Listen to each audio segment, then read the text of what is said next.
உங்களுக்கு பிரச்சனை சொன்னா உங்க ஜாதக சனி எங்க இருக்குன்னு உங்களுக்கு எப்படி தெரியும்?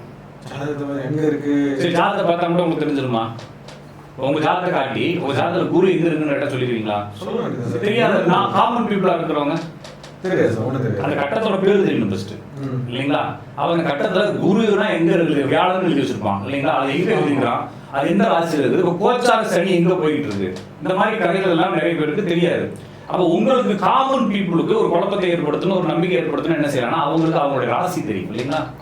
பொதுவாக உங்களுக்கு சாதாரணமா சகஜ மக்கள்கிட்ட போய் கேட்டீங்கன்னா எல்லாத்துக்கும் ராசி தெரியுங்க, எல்லாத்துக்கும் நட்சத்திரங்கள் கொஞ்சம் தெரியும், பாதி நட்சத்திரம் தெரியும். லக்னம் வந்து ஒரு 20% தான் தெரியும். அதுக்கப்புறம் கிரகங்கள் இருக்கக்கூடிய பொசிஷன் 2% 3% தான் மக்களுக்கு தெரியும். இது யாருக்குமே அவங்களுடைய ஜாதகத்தை பத்தி தெரியாது. அப்ப பொதுவா எல்லாரையும் நான் கவர் பண்ணணும் இல்லைங்களா? எல்லா தண்ணியை தெளிச்சோம்னா எல்லா பேருக்குமே விழுகணும்னா கோபுரத்துன்னு தெளிக்கிற மாதிரி என்ன செய்யணும்னா மொத்தத்துக்கு அப்படி பரசி அடிச்சு விடுறது. கும்பராசி நேர்களே அப்படின்னா அதுல ஒரு 12ல ஒரு பகுதி கவர் ஆகிடுவான். மகர ராசி நேர்களே அப்படின்னு 12 ராசி நேர்களை போட்டோம்னா ஊர்ல இருக்கிற எல்லாத்தையும் வரிசையில் நிப்பாட்டிடலாம். நான் இப்போ வந்து சனி கும்பத்தில் இருப்பவர்கள் அப்படின்னு சொன்னோம்னா என்னுடைய வீடு எத்தனை பேர் பார்ப்பான்? 1 லட்சம் 2 லட்சம் 1 லட்சம் 2 லட்சம் பார்க்கற பிரச்சனை 1000 2000 கூட போகாது.